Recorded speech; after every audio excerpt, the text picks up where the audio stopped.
beautiful downtown Millheim, in the smack dab center of the Keystone State. This is Lou Bryson with Seen Through a Glass, the podcast that's mostly about food and drink in central Pennsylvania. Welcome to episode 85, Sabatini's, the best beer bar you've never heard of. That's a pretty bold statement, but I'm willing to stand behind it. I'm sure there are a few of you who have heard of Sabatini's and some who've been there, but I have to say, I hear very little chatter about it in beer circles. But the thing that really makes that a shame, the thing that led me to go well outside of my usual area to do this story, is that Sabatini's isn't just a great beer bar, and definitely deserving to be part of that occasional OG beer bar series I'm still plugging away at. No, Sabatini's makes great pizza, too, exceptionally good. And in the fine tradition of Northeast PA, they make it their way. They don't really give a damn how anyone else makes it. When I asked Lindo Sabatini about his pizza, he described it. Cheese first, diced pepperoni, then the sauce, like a Sabatini's pizza always is. My pizza's not upside down. Everybody else's is upside down. Okay, it's not true that he doesn't give a damn. He's actually very interested in how everyone else makes pizza, especially in Northeast PA, and he glories in how good it is all across the Wyoming Valley. As we're going to talk about, it's like a pizza zoo up there with a bunch of different types of pizza. And we didn't even get to Old Forge. So that's going to be the episode. I'll talk to Lindo about his third-generation family pizza place and, frankly, incredible beer bar. And then I'll tell you about a few of the other pizza places in the area and why you absolutely should take them seriously and visit them and give them a fair shake. And then, just for fun, I'll tell you about two other stops I made, a chocolatier and an excellent kielbasa maker. But before we get at all that, here's what I'm drinking today. What I'm drinking today is Conshohocken Brewing's Night Beer Cometh, a black lager, or as the Germans call it, a Schwarzbier. You know I do the What's Brewing PA show with Glenn Macnow, which you should find on YouTube and watch. We just did the season finale at Conshohocken Brewing's Puddler's Kitchen Tap Room in Bridgeport, PA. The brewery's head of sales, Andrew Culligan, always makes sure I get a black glass of this delicious beer when we do the show there. And this time, he sent some cans home with me. I managed to put aside one for this episode, but I'm not saving it another minute. It is... Okay, it's not completely black. It's not black like a Guinness. It's very, very dark brown with just a hint of garnet around the edges. But when you look down on it from top, it looks pretty black. There's kind of a dark tan foam. And man, we always talk about hoppy beers having a lot of aroma. This beer has a lot of malt aroma. Schwarzbiers are built around roasted malts. And I don't know, I don't want to say they're a lagered stout, but they're kind of a lagered stout, if you know. And you can really smell that roasted malt. It's maybe a little coffee, like a cold brewed coffee. It's got a little bit of a burnt edge. It's got a little bit of an acidic edge in the aroma. And it's definitely got some like baked, I don't want to say pastries, but more like a dark bread. Gotta try this. Oh man, all that comes through in the mouth, and it's got a great body. It's not heavy, but it's not wishy thin either. This beer really strides right down the middle, and I love it. There's a bitterness on the end that is somewhat hop, but mostly coming from that roasted malt. Man, this beer is just crying for something to eat with it. And I happen to have something here. You know, I said I went to a chocolatier. I have some chocolates. This is from Michael Moot's Candies in Nanticoke, Pennsylvania. And I have one of their chocolate-enrobed salted caramels. And I'm going to, forgive me for the num, but I'm going to have a bite here. It's a fairly dark caramel inside the dark chocolate. And you can see the sea salt chunks right on top. Oh boy, that's good caramel. It's just the right chew for me. It's not pulling my teeth together, but it's not spreading all over my tongue immediately either. It's like the Schwarzbier, right in the middle. How's that Schwarzbier taste with it? Oh boy. This is a good pairing because it makes both these things taste better. It really brightens up the caramel, almost brings some fruity notes out, and at the same time, it's accentuating the roastiness of the beer. Boy, that's really good. I'm going to press my luck and have one of these dark chocolate nonpareils from Moots as well. Wow, that was big time chocolate. You know, that's good, but the caramel was better. I'm going to have a little more beer here. I'll be right with you. Boy, that's good. And at 5.1%, I'm having this in the middle of the day. Not really worried. It's a nice, right in the middle, strength for a beer. Pretty good stuff. Night beer cometh from Conshohocken Brewing. Downside is it's a seasonal, and these were the last of the season. So I'm going to have to wait for more for next year. All right, let's talk about where Sabatini's is. It's in Exeter, PA. Exeter is in the Wyoming Valley, on the north side of Wilkes-Barre, on the southwest side of Scranton. It sits right on Wyoming Avenue, Route 11, which runs from West Nanticoke up the valley through Plymouth, Kingston, 40 Fort, Pittston, and on into Scranton, then out to the north through Clark's Summit under the big I-476 bridge. And you know me, here comes the history. Settlement of the Wyoming Valley by English colonists began relatively late here, with the first village established in 1762, right around the current location of the Wilkes-Barre General Hospital. But these were not settlers coming from Philadelphia. The mountain ridges north of the town were considered too great a barrier at the time. They had come from Connecticut, where the best land was largely already taken, and this fertile, flat river valley looked like heaven to them. But that first Connecticut settlement would fail quickly after sparking fights with the Delaware Indians in the area. The Yankees ran all the way home to Connecticut, and they wouldn't return until 1769, when 40 of them came and built a fort. If you already guessed, yes, that would become the town, still known today as 40 Fort.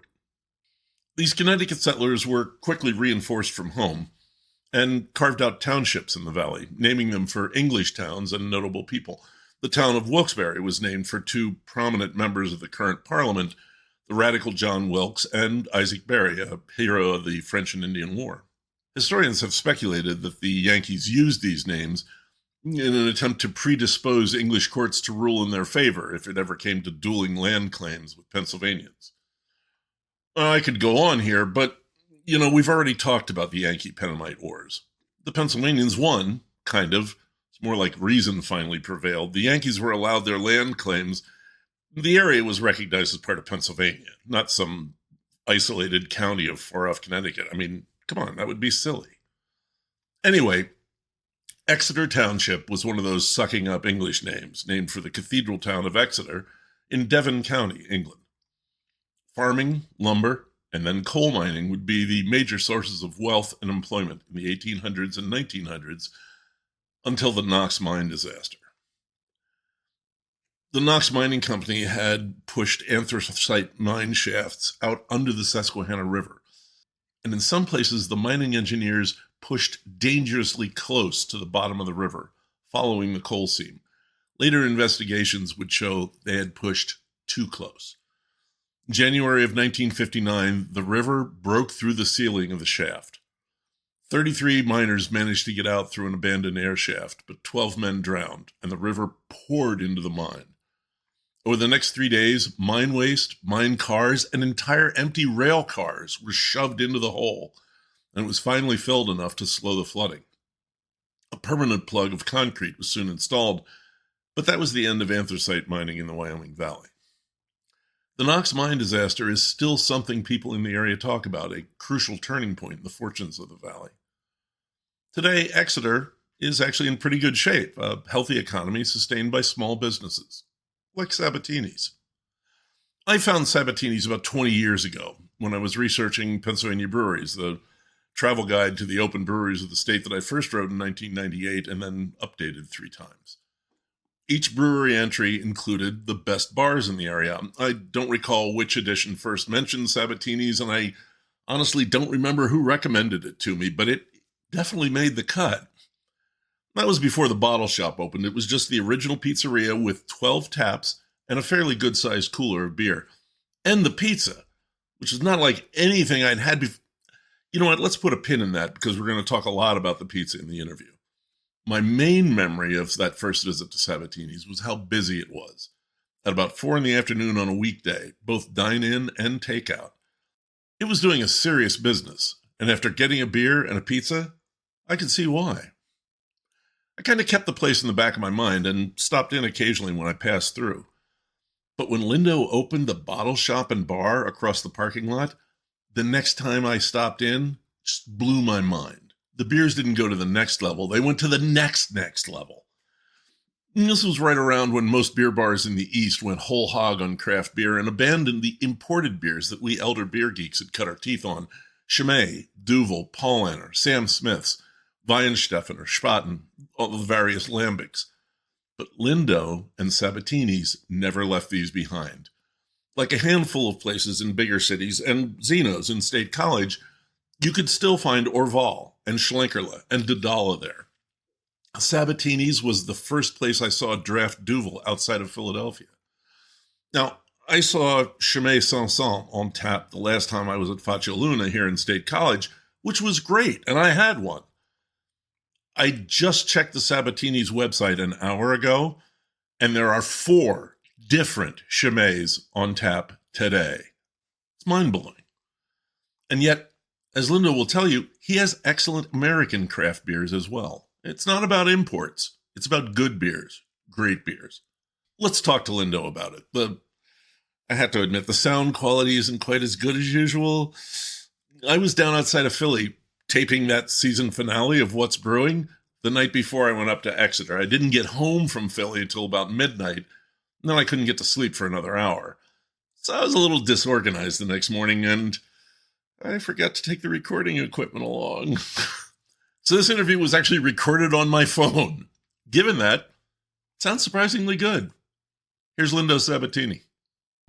Hey, I'm here with Lindo Sabatini, owner, bottle washer, forklift operator, everybody kind of at Sabatini's in Exeter, Pennsylvania. Hi, how are we doing? I'm good. How are you? Great. I've been wanting to do this interview for a while. I teased people last week that I was going to be interviewing the owner of what was probably the best beer bar they didn't know about. So let's back up and say, when did Sabatini's open? Because it's been a while, right? Well, Sabatini's, as a business, the original restaurant opened in 1958. Okay. With my grandparents. And to give you the fast version, they ran it to 73. My parents ran it from 73 to 05. And I've been managing it since 95, but owned it since 05. Okay. All right. So it was a pizza place. When did you become a beer place? In the 90s, when I started managing it with my parents, we just started. We had a Wyoming Valley Homebrew Club. They did their meetings here, and they needed beer. So we started carrying, back then it was Rogue and Star. And, and like the usual suspects for the early 90s. And those were all of our, maybe 20 different offerings that we would have for them. And then that number slowly grew. And we, 30 beers, 50 beers that were, not your normal beers to have in a small pizza shop in the 90s. And fast forward to when I was buying the restaurant off my parents, I bet you we had 400 different beers there. And so there wasn't any one thing where it got out of hand. It just kind of grew. It just grew. And, when I started spending my money on the beer rather than my dad's, because he would hyperventilate at a $50 case of beer, back then. Sure. Then we were able to start doing different things, and And the bar and bottle shop opened up in 2015. And that's the building we're in now. And that's where we are now. Yeah. And the bar and bottle shop, we had so many, at that point, easy 500 offerings in the restaurant. But people, and how many taps in the restaurant? 12. 12, yeah. Okay. 12 there. And, now people will come in here and they'll be like, we want wings. Okay, well, at the restaurant we have wings. But do they have beer there? And my response is always, well, that beer list is what built this place.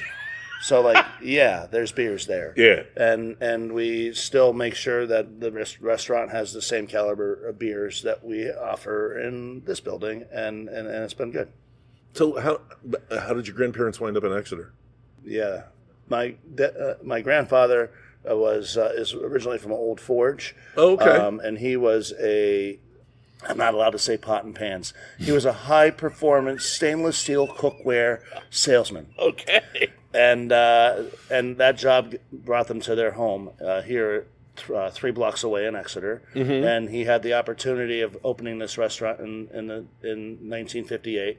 And 1, 2, 3, 4 ladies from his street were his 4 main employees. Wow. And those ladies were awesome.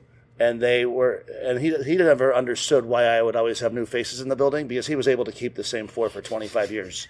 So he had those same ladies that treated it like it was their own for that many years, and that's where he got his start here, and that's why.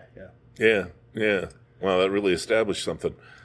So the second building in 2015, I wanted to ask you about, well, first off, give people an idea of, when we're talking about the caliber of beer, what kind of caliber we're talking about. People ask me, hey, why don't you brew? Why don't you have your own beer? Well, I can make pizza. I have brewed beer, but it's easier for me to buy the best beers I could find in the world than it is for me to brew something that's not going to be at that level. Yeah. Can I make a beer as a Belgian? Let's say, can I make a Belgian triple better than the Belgian triples that I'm buying from Belgium? Nope. No. Can I make a Hefeweizen better than the Hefeweizens that I'm buying from, did I mess that up, from Germany? No, I'm not. I'm not going to be able to beat that. Am I going to beat New England IPAs? Am I going to beat whatever the beer is? So that's the main reason why I never really wanted to do it yet. At some point, maybe I will, just for the fun of it or the challenge. But the beers that we have here are the best that I think I can find. And I always want to try to push the envelope and introduce people to different breweries. I mean, right now, I'll just pick on one. Zool is a brewery that a lot of people don't know, but Zool is from Knoxville, Tennessee. They're peanut butter and jelly sour. Yep, I said that right. Peanut butter and jelly sour. It tastes like an Uncrustable sandwich. Okay. You even taste the white bread. Somehow it's in there. So people have fallen in love with that here, and that's the kind of stuff that I keep wanting to try to find, that it doesn't matter who I give that to, even if they don't want a fruit beer, you can't say it's bad. And it really is a cool beer, and those are the beers we're looking for. But I mean, at the same time, I saw the first beer on your list is Roadhouse Pilsner, which, come on, it's probably. You can't get a more beery beer than that. You're not getting better than Roadhouse Pilsner. And but the thing that's crazy about it is you can't find that beer anywhere else in this market. No. Nobody else is pouring it. We're buying through our supplier, Verastro, they'll 40 halves, For you. For me. Yeah. And it's in the inventory, so any of these other restaurants can pour the best Pilsner that's available in the market, but they don't. They don't. They don't. Yeah. Because it's a little more money, I guess, but charge an extra $1, somebody's going to pay for it because it's the best beer. Right. As soon as you taste it. Yeah. Yeah. Because that was another one of the questions I really wanted to ask you. Who's drinking all this stuff? Because there's only 5,000 people in Exeter. Yeah, but if I I love Exeter. I'm not running it down. I'm just saying it's not that big. I actually had somebody call me Mr. Exeter yesterday. Really? Yeah. That's awesome. Honest. And I'm very proud of my town, and we love our town, and we work together very well. But if I relied on Exeter to keep this place alive, it wouldn't happen. Yeah. But we have, for all of Luzerne, Lackawanna County, we have a really good draw. We'll have people here every day from Scranton or Dallas or Wilkes-Barre, or we have good customers that come from Berwick and from wherever. So we do have people that come for it. I have a family that comes from Bloomsburg on Sunday mornings, and it's their thing. Okay. And those are the kind of people that make it fun to come here too, because you find so many different people from out the area, and we don't, if you haven't been here before, not you, but people that are listening, we don't have TVs on the wall, so this place is kind of forces you to be a human and have a conversation, and that it really happens easier with the great people that we have coming. We have a lot of people that have been coming here for 20 years. We have a lot of people that come for the first time, and those two people could be sitting next door to each other at the bar, and all of a sudden they're like, all right, this is pretty cool, and I'm happy about that. But yeah, we're in Exeter. And it's kind of it's cool to see somebody walk in here that's just a guest of somebody from around, and they walk in, they're like, well, why is this place in Exeter? Like this place should be in this place should be in Ardmore. This place should be and you could drop it into Ardmore and never miss a beat. This place should be in Tallahassee. This place should be wherever. But we live in Exeter, and it's in Exeter, and we're happy that it's here. Did that answer the question? I think so. We talked about our mutual friend Tom. Yeah. He's been coming here for a long time. Yeah. So you have long-term customers. You also have long-term. You have long-term employees too. I'm sure you do. Oh, we do. Yeah. I have most of my staff in this building has been here at least 8 to 10 years. Okay. In the restaurant, I have 4 over 30 years. Wow. I have 10 over 20. Okay, now, I read the interview, part of the interview you did with Northeast Pizza. Yeah. And he was saying you've had the same suppliers for a long time. I have. On the pizza supplies. Oh, yes. Orlando Foods has been delivering here when I was that high. Yeah. Yeah. Orlando's been here a long time. We've been doing business with most of our suppliers for many, many years. And it's those relationships are what helps us more than anything. If you don't get the right ingredients, and you don't buy the right ingredients at the right price, and you don't fight for the ability to do that, and have those people fighting for you at the same time, because they're my friends now. Like Joe and I, from Orlando's, I would be lost without him. Yeah. And he would value, he would say that, if somebody said, oh, that guy's a jerk, the first thing that Joe would be like, all right, you obviously don't know Lindo. Because Joe and I have gotten along really, really well for a really long time, and both of our businesses need each other to do well. Mm-hmm. So that's been for me, a relationship that's priceless, What is that kind of consistency of supply and maker, what does that mean for the pizza? I don't know, let's talk about cheese. Okay. All right, I'll pick on cheese. Lindari is a dairy out of Wisconsin that we've been using for, my dad, and probably, I don't know if that relationship's been there longer than 30 years, but we've been using the same cheese for 30 years. Okay, what's different in cheese? You can get the age makes a big difference in the cheese. The cream content in the cheese is going to make a big difference. You're not going to have the right melt. You're not going to have the right flavor. So you have to be able to make sure you can get as close to being able to make it the same every single time. And the only way to do that is blend different ages. So I'll make sure I have different ages of cheese from that exact dairy, and then when you blend that all together, you're able to get the most consistent thing. That's how it works. If you're just buying enough cheese to get through the day or the week, you're not going to be able to blend it to get the right ratio, to get the right taste of the cheese every single time. So our cheese, like right now over there, we have 4 different dates that we're blending to be able to get the way we want it to do every single time. Now, sometimes somebody will say, "Oh, it's a little burnt on top." No, that's supposed to be that way. It needs to be that way to get the right flavor. Sometimes you maybe see a string of cheese that didn't melt all the way. We want to try to avoid that, make sure that we get the right melt every single time, and we do that in the blend. Our pepperoni, tell me about the pepperoni. You do something quite different there. Yeah, our pepperoni, we have a lot of times, and I say maybe at least once or twice a month, somebody will call up. I ordered a pepperoni pizza. There's no pepperoni on my pizza. What's the matter with you guys? The first thing I say, did you take a bite? And then they get confused, because they're ready to argue. And then they're like, oh, I said, it's on there. It's diced. So we use a quarter inch diced, no char pepperoni for most of my life. Now, when I was a little guy, I remember round pepperoni. But we've never had round pepperoni in this place for the last 40 years until 3 or 4 weeks ago. And we have something now that we've made kind of like as a joke or to do something fun, and I got this really good cup and char pepperoni. Okay, so we came up with the idea of making this pizza where we use the diced pepperoni like normal. Put the cheese first, then the diced pepperoni, then the sauce on top, like a Sabatini's pizza always is. And then we obviously need to talk about that too. Yeah, but and then my pizza's not upside down. Everybody else is upside down. so then the cup and char pepperoni on top of that. And I was sitting with a bunch of friends out one night at a restaurant, and I said, "Well, I need a name for this." And my friend Carmen, out of nowhere, he goes, "Well, it's Tony Pepperoni."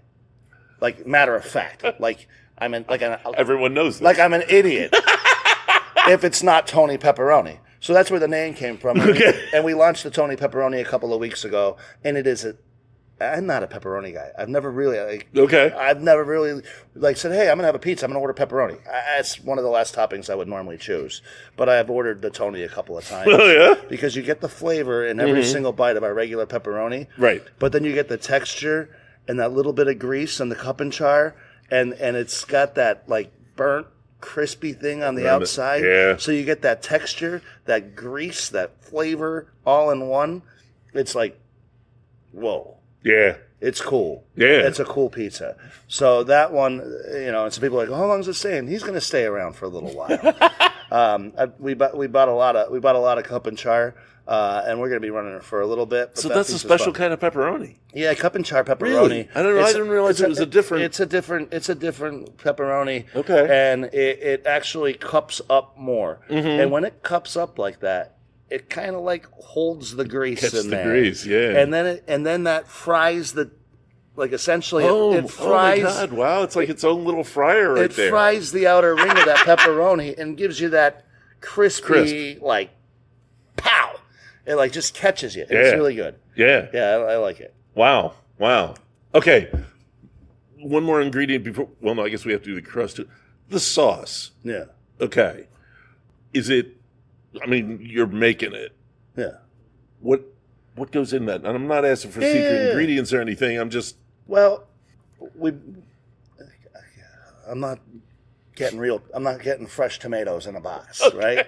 So like you have to get the right base for your sauce, and then of course we season it to the way that my grandmother and grandfather said this is the way you do it. And we're using the same exact sauce recipe. Is it sweeter than some? Yeah. Is it a sweet sauce? I don't know. I mean, we have in Wilkes-Barre, there's a bunch of places that do sweet sauce. Yeah. So this is not sugar sweet sauce. I mean, is it on the sweeter side? Yeah, probably. It is super important to us that we get the right base on that. And what I mean is any canned tomato, I don't want anything else in there besides tomato. And, there's citric acid and a little bit of salt. And I'll take 3 leaves of basil. I don't really like dehydrated basil. Oh, okay. They put into some bases. Sometimes I feel that it could be too pungent.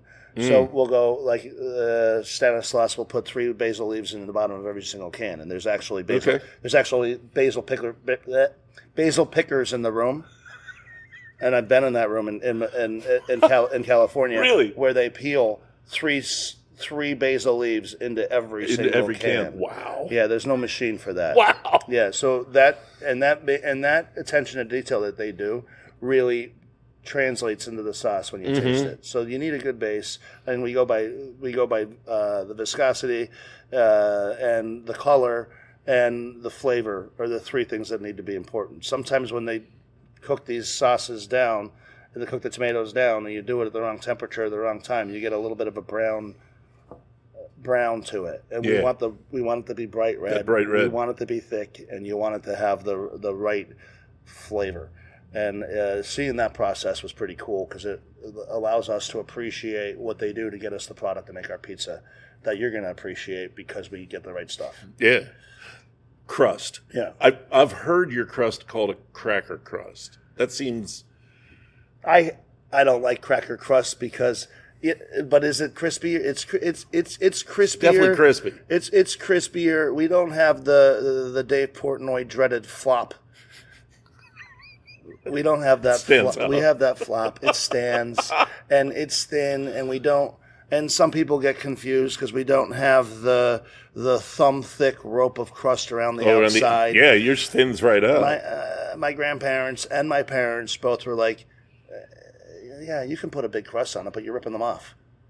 You want the cheese and the sauce to go right to the edge. Yeah. You're getting the flavor of everything right to the edge. Some people like to be able to gnaw on the bone at the end, but we've always done it right to the edge, and that to us, people are looking for the toppings and the cheese and the sauce. Yeah. The crust holds it together and brings everything there, and you need that nice crispy bite to do it. But with how thin our pizza is, I mean, a lot of people don't realize we have a thick crust too, and the thick crust is fantastic, but the nice thin crispy, that's it. Yeah. All right, so now let's talk about the how everybody else's pizza is upside down. Okay. How'd that get started? That was original. That Okay. was always done that way. Our sauce goes. I mean, up. I live down outside of Philly. I'm used to the idea, Yeah. but even then, you do it differently than.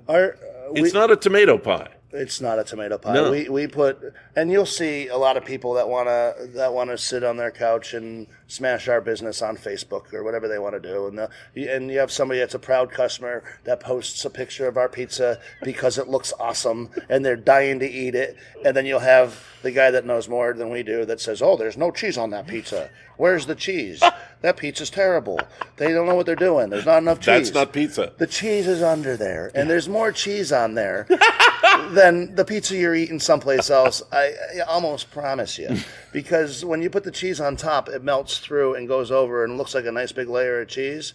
When the cheese shines through from the bottom, that means there's a lot of cheese on there.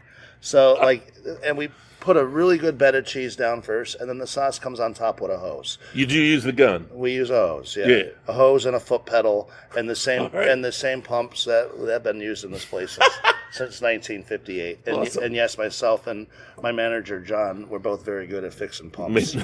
Yeah. So that hose allows a constant level of sauce coming out at the same time, so that you're able to spread it evenly as long as you get the rhythm with your hand, and you can spread that evenly, so you don't have. And when you've been working at the place for 10 years, you get good at that. So you don't have sauce puddles. If you don't do it the right way, and let's say you're trying to the pump's down, we're trying to use a pitcher and or a ladle and go over the top. It's really hard. Not the same. It's really hard to get the right spread on that sauce. Nice. So I'm asking you to go outside of your box here. Northeast Pennsylvania seems to be more about pizza diversity than pizza uniformity. You know, there's a bunch of different kinds of pizza here. It doesn't seem like it. That's accurate. It is, It's right. it. Okay. You could find so many different kinds of So pizza. how did that happen? What is it about this area that allowed that to happen?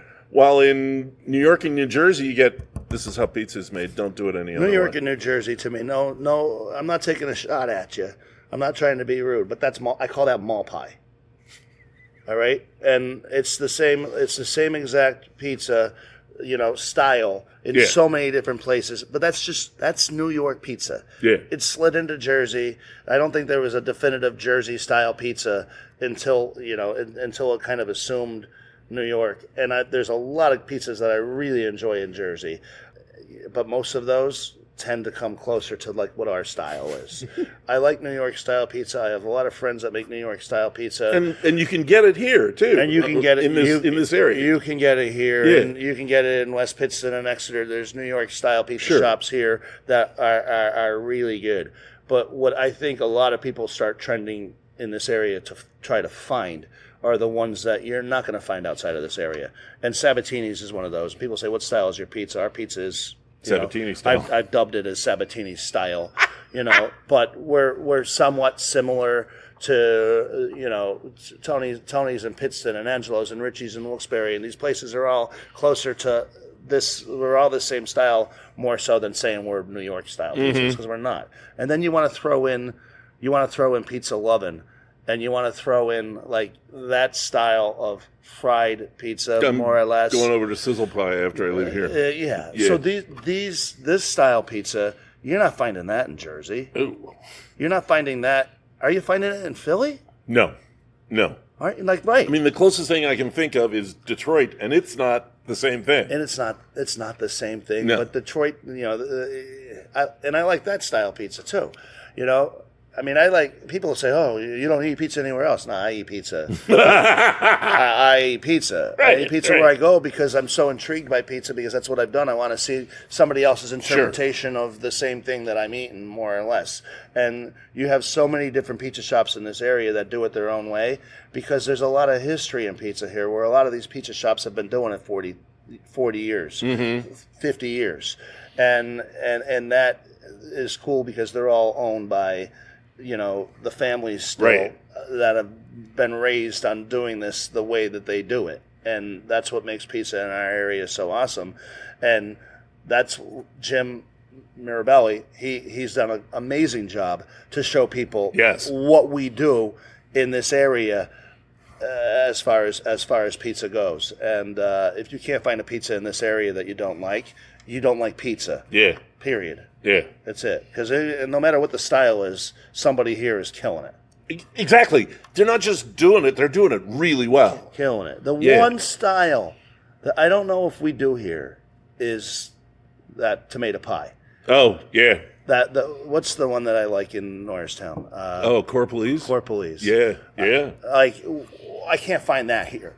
My sister-in-law Well, used to live in Norristown. She drives. She'll bring it back. We used to live in Langhorne, Pennsylvania, down in Bucks, and there was a place down the hill from us in Pendel Pizza, and they did a tomato pie like no one else did it. And we're like, why can't anybody else make it like that? Because it's so freaking good. But that's the way That's they the do beauty, it. right. That's the way they do it. If I wanted to make the Corpolese style pizza here, not doing it. I'm not doing it as good as they are because that's Right. the way they do it. the same thing you said about the beer. And if they Why want, would you? And if they wanted to go ahead and try to make a Sabatini's pizza in their kitchen, they're not going to have it the same way as mine. They don't have my ovens, and yes, we use conveyor ovens. So if you want to hate on me for the word conveyor, No. you can.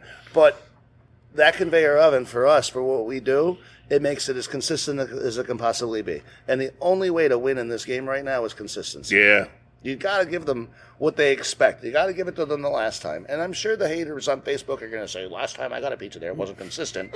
we do our best, and that's all I can expect my guys and girls in the kitchen to do is the best. And Yeah. the conveyor oven is as close as you're going to get to a consistent pie because it's computer calibrated. You have the right speed, heat, the right same temperature, time. the same heat, the same everything. Yeah. Our oven doesn't have a hot spot. A lot of ovens have a hot spot, and you have to have a guy that's able to Knows that. And that's able to dance around the hot spot or use the hot spot or however it goes. And if you don't make pizza, you might not know what I'm talking about.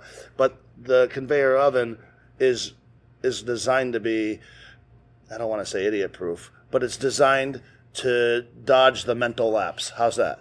get that consistency. Yeah. No, actually, I mean, distillers tell me the same thing. If they're using automation in the distillery, they're like, look, we record the best run, and then we just do that every time. What? And if the machines are going to help us do that, Yeah. to make sure that we get you the better product every time, that's what you want. Yeah. So that's my defense on the conveyor oven. Yeah. I mean, there's arguments that the unautomated guys make, too. Yeah, but- sure. Yeah. They'll make the argument. Sure. But Sure. You're turning on a lot of pies. yeah. Yeah. There is one thing I missed, and I can't believe I missed, and I want to get it. The whiskey program. Yeah. You're I mean, like half an hour ago, we were standing at the bar, and I said, "You don't need me to tell you this, but this is crazy." How did that get started? The spirits program here, we had a manager in the beginning that she helped us out a ton. And Kaylee taught me a lot about whiskey. She taught me a lot about all the spirits because, listen, I was a beer guy. I was a beer guy that all of a sudden ended up with a bar. And so I was never really a bar guy. We did pizza and beer. Okay. That's just beer over there. That's what I was. Okay. Pizza and beer. So she trained me and taught me and told me, like, I didn't know what Elmer T. Lee was in 2012. Yeah. 2015, I found out what it was. And these were the things that we were supposed to buy. And she told me about this and that and the other thing. And we took it and we ran with it. Yeah. And right now, I can proudly say we have the best selection of scotch in the north part of the state. And followed by the best bourbon and probably maybe not tequila, but we're getting there. We have 80. Tequila looks pretty good. We have 80 pretty good tequilas at least behind the bar, and we have vodka. To me has always been vodka. What makes a vodka good is you want a vodka that has no flavor. You don't want to be able to taste the whatever you want to call it. You don't want that isopropyl burn, but like. We have some vodkas that I think are the best, and whatever we could try to find, even down to our Amaro. I think we have 30 Amaros. Really? Yeah. Wow. So like it's to try to find and help people find their spirit. So we've been able to and a lot of people don't realize everything that we have to buy through Pennsylvania. So the same fight that everybody on Reddit is playing, trying to figure out which liquor store is getting which spirit. That's the same fight we play. We have to go Wednesday mornings and Friday mornings and wait before the store opens up and wait in that line and try to get the same stuff that people want to try. And it's a fight that being in Pennsylvania has been a burden to most businesses. Now we don't get Pappy on allocation. We don't get this stuff on allocation like we would in any other state based on our volume of pouring their base liquors. My well has a lot of stuff in there from Sazerac, so I'm able to get Sazerac private barrels. We have a private barrel of Blanton's. We have the private barrel of Buffalo Trace and Eagle Rare. Like, those things are cool. And why are those whiskeys cool? Those whiskeys are cool, especially Buffalo Trace, because it's a really good bourbon for $30. Yup. And that's why everybody wants Buffalo Trace. Yeah. Because it's a good bourbon that other companies would charge $50 for, and you're still getting Buffalo Trace bourbon for $30. So we fight to be able to get that stuff and have it in here because it's a good bourbon at the right price. And that's the other thing I want to talk about with our spirit selection is we try not. Am I allowed to say asshole? Yeah. No, I specifically made it clear that this was going to be occasionally explicit. We don't. Did you hear the Pizza Boy interview? No. Because Al just let it fly. Yeah, so go ahead. I love Al. I can't get away with a lot of the Alisms. No one does. But I love Al. I know him really well. We don't throw the asshole charge in there. I wondered where you were going. Okay, yeah. We don't throw the asshole charge in there on a lot of the stuff that we had to fight to get. All right, so you can, and I don't know if you're an Isla Scotch drinker. Oh yeah. So Lefroy has been, for some reason, a staple on our back bar since the place opened, and we've always had 1 or 2 or 3 or 16 different bottles of Lefroy on the back wall. When the people come in here from Suntory and they're like, what do you got up there in the Lefroy? And I'll take all. I love it. I take them all down. I lay them right on the bar, and I make a big U of all the different Lefroys we have, from regular Lefroy to sherry cask and all the Carchis offerings up the. I have a 33-year. I saw that. I have a 33-year. Kind of jumped out at me on the bar right now. But for 2 ounces of Lefroy, I still charge $8. Okay. Not everything is that underpriced. There, but $5 for a single ounce of Buffalo Trace. Like, these prices are based on what I pay for it. Yeah. Not based on what I can get What for you it. can get, right. So, and the reason why we want to stick to that is don't forget, we'll go back to how this interview started. We're in Exeter. Yeah. We're in an area that is not flushed with cash. So what good is 600 bottles of spirits on my back wall if nobody wants to pull the money out of their wallet to buy it? So we try to run the same formula for everything, and it's important that we keep our whiskey priced where the normal guy is going to buy it. So that's what's really cool about the spirits program is when you look at the right column where the prices are, and you try to compare that to the last time you had that spirit In New York? in New York, Yeah. or Philly, or Hoboken, or anywhere else. Yep. It's what's important about a spirits program. We're right across the river, or on the other side of the town, or wherever. You're going to find Lafroig for $15 for 1 ounce. And then you're like, all right, maybe I'll wait till I get the Sabs to try that one next time. So Good old Exeter. well, most people don't come in here for one whiskey. Mm-hmm. So maybe we can make our money on the pizza, the whiskey, and the beer combined. And that's what we try to do. Like, people see the building I put up here. The building my family put up here. My wife tolerates me very well. And like, I don't do this alone. My kids are working here now. I have Sophia and Sonny and Santo, the three of them. You'll find them here on any Friday. So like, they're all helping me together. But It's a beautiful space. This needs to be said. This building is in Exeter, and it's going to stay in Exeter. And we try to do it on Exeter prices, and it's been working pretty good so far. That's great. And we should mention the actual shop, the takeout, the bottle store. Yeah. How many beers you have in there? We still say 3,000. It's around. It's give or take 2,700 to 3,200. Okay. Depending on what's in, what's out.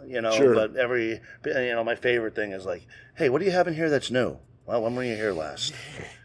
About 3 months ago. Okay. Then we have about 400 new beers. The inventory, and that's a big question that we get all the time. How do you handle the inventory? How do you know the beer's not old? Well, guess what?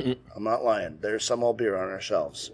Now, what's important is to make sure that the old beer on our shelves is supposed to be old. Right. Right? I have lambics, and I have beers over there that might say best before 2032.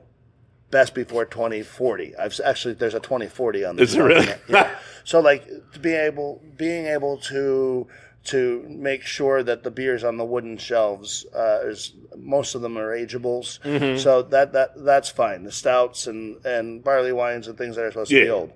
We do have a discount table when you walk in, and that's to get rid of it because it's here too long. Sure. And it's very hard purchasing beer because you don't know what's going to be cool.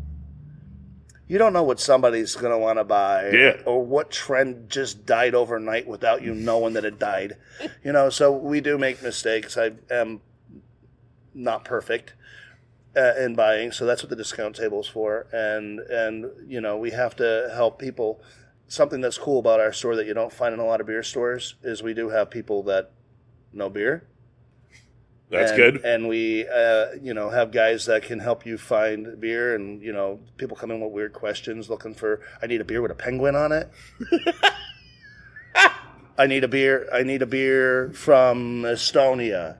We just did the show last night, the What's Brewing show I do. There was a guy on. He's trying to get a beer from every country that's in the World Cup. Good luck with Cape Verde, buddy. Oh, dude, no, Saudi Arabia is the. I'm like. And Iran. Well, yeah. Even if they made it, it ain't going to be here. Are there going to be Cape Verde beers available in the United States? I don't remember if he said no. Well, that's the other thing. You can do a lot of them. We have a lot of people coming. I have Superbach from Portugal on sale right now. Okay. We've had a lot of people doing that where they're coming in looking for that beer from Scotland that they never had before because everybody wants to be a Scot. They want to be part everybody of the wants to be a Scot now, right? Because of what they just did to Boston. Yes. And then the other thing people are asking me is, am I stocking up on smaller bottles of ranch dressing that I could give to anybody that's looking for these beers too? But no, the World Cup has been cool for business. Yeah, it's been great for imports. I would say Philadelphia probably drank more Weihenstephan in the last 3 weeks than they drank in the last 3 years.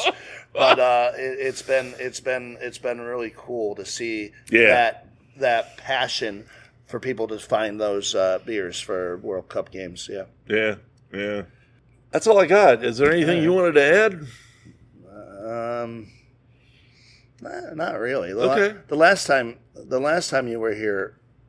Way too long. No, but let's say not the last time. One of the first times you were here when you wrote the book. Yeah.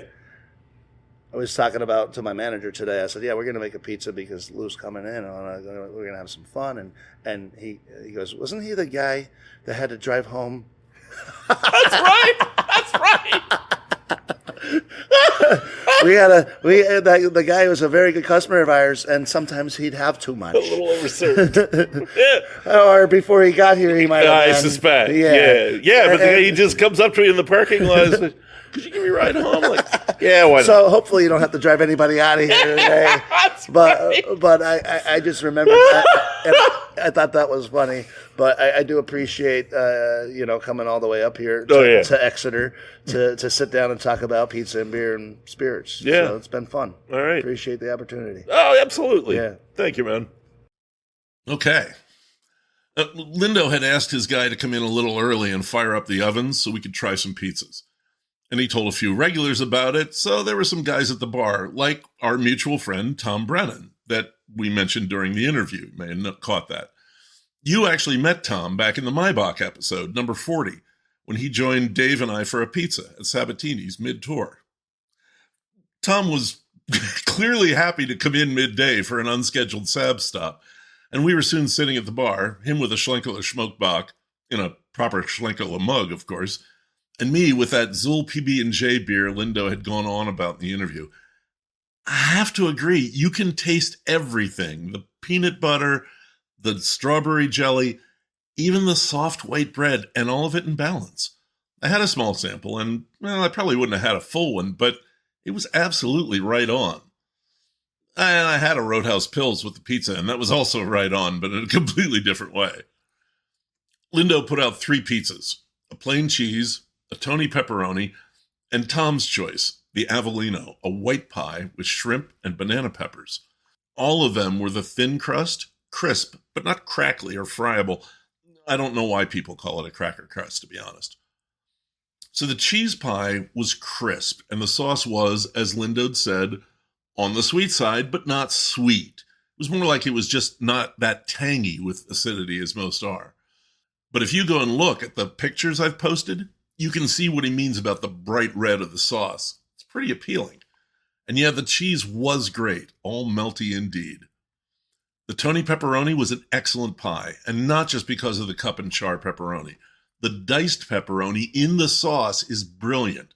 There really is pepperoni in every single bite, and you taste it, sweet and hot and porky. And then you get a bite with the cup and char, and it's just wildly special. I hope they never stop offering this one. But man, the Avellino, Tom was right. This is a great pie. I'm a big fan of white pies. And Lindo's cheese really shines here, along with a dusting of oregano and rosemary. The shrimps and the peppers, wow, it all comes together. Spicy, creamy, sweet, and a little zippy, acidic. Roller coaster time for your mouth. We were done. Lindo urged me to take some pizza with me, so I did. And then I aimed the Outback at Sizzle Pie, which was supposed to have one of the best pan-fried Sicilian pizzas in the area, up there with Pizza Lovin', which is closer but was closed that day. Pan-fried pizza is baked in rectangular pans, like Detroit-style pizza, and extra oil is put in the pan so the crust literally fries in it as it bakes. But the crust is thick enough that you get crisp fried dough on the bottom and a nice chewy layer on top. The sauce is spicy and bright, not sweet, with plenty of cheese on top. Well, I got to Sizzle Pie, and wouldn't you know it, they were closed for the week of July 4th. I'll have to get back because the Nipa pizza review guy, Jim Mirabelli, who you also heard Lindo mention, gave Sizzle Pie a stellar review, which he does not just hand out. If you're going to explore Northeast PA pizza, you need to check out his website at nepapizzareview.com. Well, I'm not going to lie, that was disappointing. So I headed across town to Nello's with my fingers crossed, and they were open. Nello's is in a Walmart plaza, a busy one with other restaurants, but it was a popular spot. I saw those big New York-style slices on the counter. You know, mall pies. And I had to have some. I got 2 cuts of cheese pizza to go, and the guy heated them up for me. I ate one out on the hood of the car, and it was really good. Just the right consistency, that familiar thinness with the cheese melted everywhere on a thin layer of sauce. It was like eating pizza in New Jersey or New York. Lindo was right. Pizza is good in Northeast PA, even when they're making other places' styles. Was I going to go for the sweet sauce? Was I? No, sorry, I couldn't, or at least not this time. I had 2 more stops to make, and then I really had to get home. So I did roll down to Nanacoke to Michael Moot's Candies. I haven't mentioned because I don't like to whine, but it was kind of a nasty hot day. But when I walked into Moots's, it was wonderfully cool and quiet, peaceful, like I'd walked into a chocolate library. I looked at the array of truffles and caramels and creams, and I asked the young woman behind the counter what they were best known for. The peanut butter meltaways, she said, really seems to be a PA favorite, and the chocolate-wrapped caramels. So I got a half-pound split evenly between those and a half-pound of dark chocolate nonpareils, which are a family favorite. I'm not going to keep you in suspense. Kathy and I are slowly having 1 nonpareil a day. They're so good, we want them to last. The other chocolates are also very good. Well, as you've already heard. In fact, I have one of the thin mints. I got a couple of those, too. I'm going to have that now.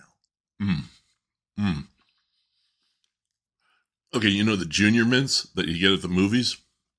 And strangely, hardly ever see anywhere else? Imagine them if they were really, really good. And that's what this is. Wow.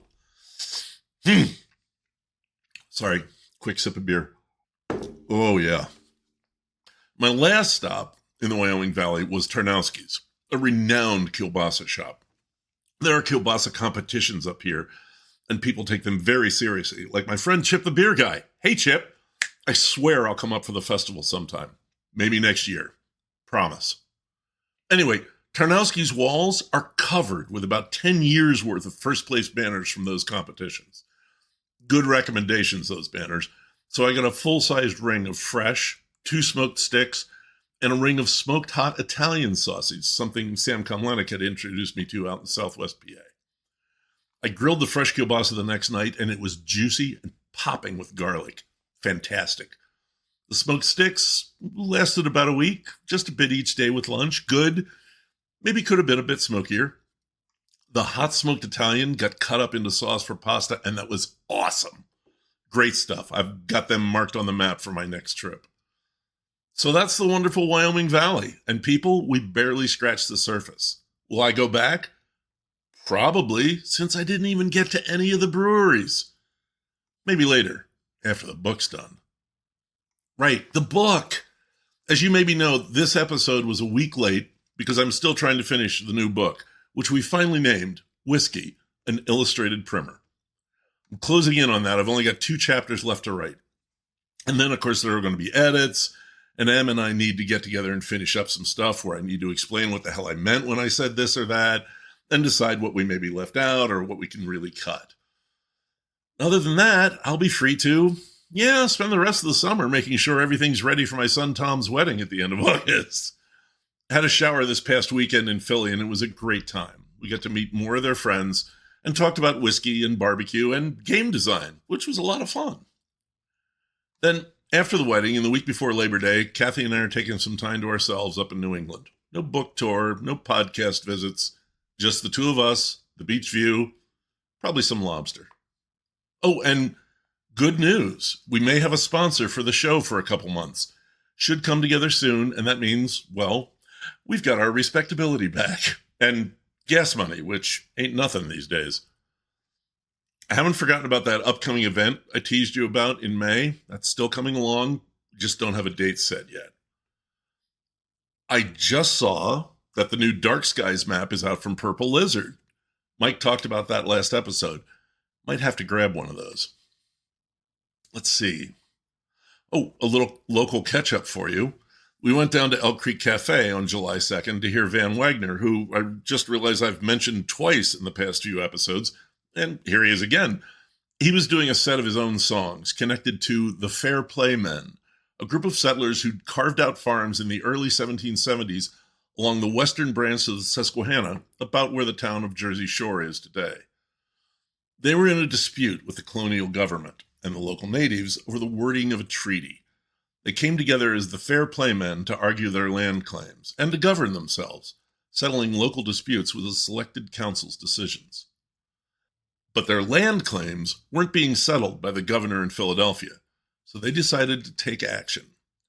In a bizarre turn of fate, on July 4th, 1776, the fair play men of the Teodotin Valley got together on the bank of the West Branch and declared independence from Great Britain.